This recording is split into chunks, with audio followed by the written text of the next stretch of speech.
एक पिता अपनी बेटी की शादी ही नहीं करता है दोस्तों, बल्कि वो हमेशा कोशिश करता है इसकी बेटी अच्छे परिवार में जाए और खुशहाली से अपना जीवन व्यतीत करे और मेरे परिवार का और सामने वाले परिवार का दोनों का नाम रोशन करे। पर कुछ लड़कियां अपने पिताओं के नाम पर और संसार के नाम पर कलंक हो जाती हैं।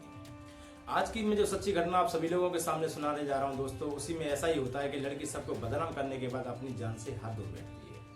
नमस्कार, जय हिंद दोस्तों, कैसे हैं आप सभी लोग। आशा करता हूं आप सभी लोग अच्छे होंगे। एक बार फिर स्वागत है आपकी कहानी मेरे इस यूट्यूब चैनल पर। दोस्तों, घटना स्टार्ट होती है उत्तर प्रदेश का गोरखपुर पड़ता है। गोरखपुर में पड़ता है एक कैंपियर नगरगंज थाना स्टेशन।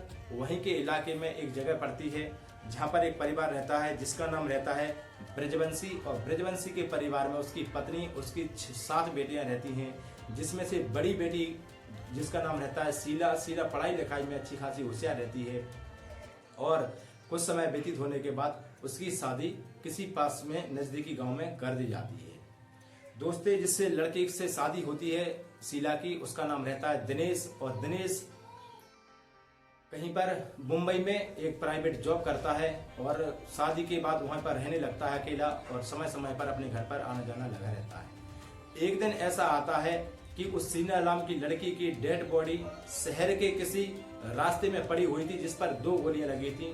तभी पुलिस के पास अचानक एक अज्ञात नंबर से फोन पहुंचता है कि सर, मेरा नाम पता गुप्त रखा जाए, मेरा नाम राजेश है और यहाँ पर ऐसी ऐसी जगह पर एक डेड बॉडी पड़ी हुई है। तभी पुलिस देर ना करते हुए आनन फानन में वहां पर पहुंचती है, उस डेड बॉडी को अपने हिरासत में लेती है, उसकी जांच पड़ताल स्टार्ट करती है।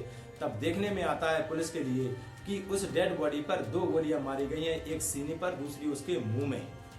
तभी पुलिस जांच पड़ताल कर रही थी, कुछ समझ में नहीं आ रहा था। तो 1 और 2 घंटे व्यतीत होने के बाद वहां पर एक लड़का पहुंचता है जो कि उसको डेड बॉडी को देखकर रोने लगता है। पुलिस को भी समझते हुए देर नहीं लगती है साथियों कि शायद ये लड़का इस डेड बॉडी को पहचानने वाला रहता है। पुलिस उसको पास में बुलाती है, जिसकी उम्र 16 और 17 साल रहती है। वो उससे बातचीत करती है पुलिस वाले, तो वो कहता है कि हाँ सर, ये लड़की मेरी बहन है। तभी पुलिस वाले उस लड़की को लेकर, उसकी लड़की की डेड बॉडी को लेकर वो वहां पर चले जाते हैं, उसको पोस्टमार्टम के लिए भेज देते हैं और पोस्टमार्टम के लिए भेज देते हैं। और उस लड़के का दीपचंद नाम के लड़का रहता है, उसको लेकर उसके घर पर चले जाते हैं। तो ब्रजवंशी नाम का जो इंसान रहता है, जिसकी बेटी रहती है, उसके घर के पास में चले जाते हैं और उससे बातचीत करते हैं।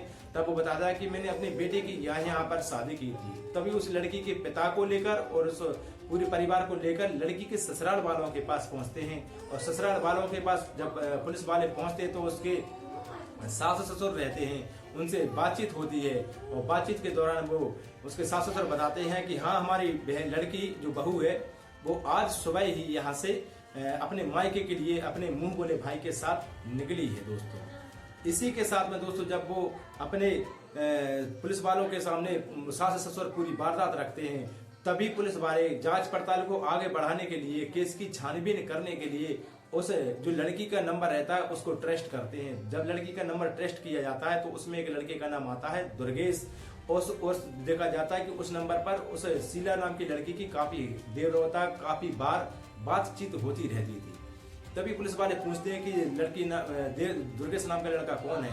तभी ब्रजवंशी जो शीला नाम की लड़की जिसकी हत्या हो चुकी, उसका पिता कहता है कि हाँ, ये हमारे गांव का रहने वाला एक लड़का रहता है। पुलिस को समझते हुए देर नहीं लगती है और उस नंबर के जरिए पुलिस वाले उस दुर्गेश नाम के लड़के को अरेस्ट कर लेती हैं। तो दुर्गेश नाम का लड़का जैसे ही पुलिस के सामने पहुंचता है और बातचीत करता है तो पुलिस उससे बातचीत करती है, तो पुलिस के सामने वो सब कुछ बयां कर देता है। वह कहता है कि सर, ऐसी ऐसी बात है कि मैं यहीं का रहने वाला हूँ और शीला नाम की जो लड़की है इससे मैं प्यार करता था, वे भी मुझसे बहुत ज्यादा प्रेम करती थी और हम दोनों शादी करने के लिए तैयार थे, लेकिन मेरे पास कोई काम धंधा नहीं था। और इसी के साथ में शीला का जो पिताजी रहते हैं वो इसकी शादी दिनेश के साथ कर देते हैं। पर शीला मुझसे प्रेम कर देती, मैं भी उससे प्रेम करता था। इसी के साथ में हम दोनों का सिलसिला चलता रहा। और इसका जो पति है वो मुंबई में जॉब करता है, जाना आना ज्यादा नहीं रहता है। इसी के साथ में मैं इसके साथ में घुलमिल स्टार्ट हो जाता है, मैं इसके घर पर आना जाना स्टार्ट कर देता हूँ। तभी मुझसे ये शादी के लिए प्रेशर डालती है और कहती है कि तुम मुझसे शादी कर लो, कहीं पर घर बनवा लो। जो शीला नाम की लड़की रहती है वो कहीं ना कहीं सास ससुर से भी लड़ाई झगड़ा कर लेती है और कहती है कि मुझे दूर रहना है। और इधर अपने दुर्गेश नाम के प्रेमी को 1 लाख रुपए दे देती है और कहती है कहीं पर जमीन ले लो और तुम यहाँ पर घर मकान बनवा लो, अपन वहां पर रहने लगेंगे, मैं इसको तलाक दे दूंगी।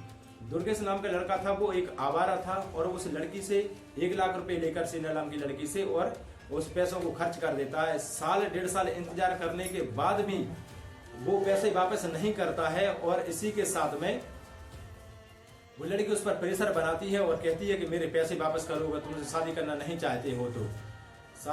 चाहते हो तो मेरे पैसे वापस करो। दोस्तों इसी के साथ उस लड़के के दुर्गेश के पास पैसा तो नहीं होता है और वो बड़ा परेशान हो जाता है। तभी लड़की उससे कहती है कि मैं तुम्हारी क्लास लगाने वाली हूँ। लड़का बड़ा दुर्गेश नाम का जो लड़का रहता है वो डर जाता है और सोचता है कि क्यों ना इसे झंझट से छुटकारा पाने के लिए मैं इसको रास्ते साफ कर दूं। तभी वो अपने एक अवधेश नाम के लड़के का दोस्त का सहारा लेता है और उससे कहता है कि ऐसा ऐसा काम करना है। तभी वो उस लड़की के ससुराल पहुंचता है, उससे कहता है चलो शादी के लिए ले चलता हूं मैं। सुबह सुबह वो उस लड़की को, शीला नाम की लड़की को लेकर निकलता है और निकलने के बाद दिन भर उसको घुमाता है, क्योंकि दिन में ऐसी हत्या को अंजाम देना आसान नहीं था। रात के तकरीबन 10 बजे एक जगह पर वो गाड़ी रोकता है। शीला नाम की लड़की उससे पूछती है कि आखिरकार गाड़ी क्यों रोकी तुमने, तो वो कहता है मुझे बाथरूम करना है। बाथरूम करने के लिए जैसे ही वो थोड़ी दूर के पास में जाता है, इधर उसका अवधेश नाम का जो लड़का रहता है उसका दोस्त वो उस पर एक गोली चलाता है सीने पर। जैसे ही वो ज्यादा चिल्लाती तो एक उसके मुंह में गोली मार देता है। इसी के साथ में उसकी हत्या हो जाती है। दोस्तों जो अवधेश नाम का अपराधी रहता है लड़का, उसके साथ में उसके ऊपर पहले से ही काफी गंभीर मुकदमाओं के तहत मुकदमे दर्ज थे। पुलिस अवधेश की तहरीर, दुर्गेश की तहरीर पर दुर्गेश को और उस अवधेश नाम के लड़के को दोनों को अरेस्ट कर 302 का मुकदमा लगाकर उसको जेल में डाल देती है। इस कहानी को सुनाने का मेरा एक ही उद्देश्य है दोस्तों कि अगर आपने लव मैरिज की है, आपने बल भरोसे पे, तो उसको कायम रखें और सोच और समझ के साथ अपना जीवन अच्छे से व्यतीत करें। और अगर आपके माता पिता ने कहीं आपसे शादी कर दी है आपकी कहीं पर, तो किसी के साथ खिलवाड़ ना करें और अपने जीवन को अपने पति के साथ अच्छे से गुजारें। अगर ऐसा करेंगे तो शायद आपके साथ में ही ऐसी घटना हो सकती है। इस घटना को सुनाने का मेरा उद्देश्य किसी को ठेस पहुंचाना या परेशान करना नहीं है दोस्तों, बल्कि अपनी मेरी जो माता बहनें जो हैं उनको सचेत करना और सावधान करना है।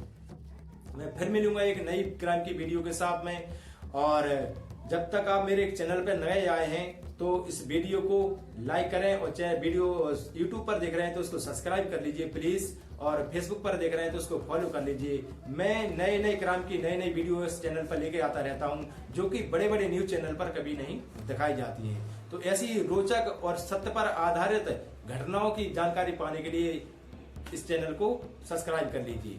मैं फिर मिलूंगा एक वीडियो में, जब तक के लिए विदा चाहता हूँ। जय हिंद, वंदे मातरम, भारत माता की जय।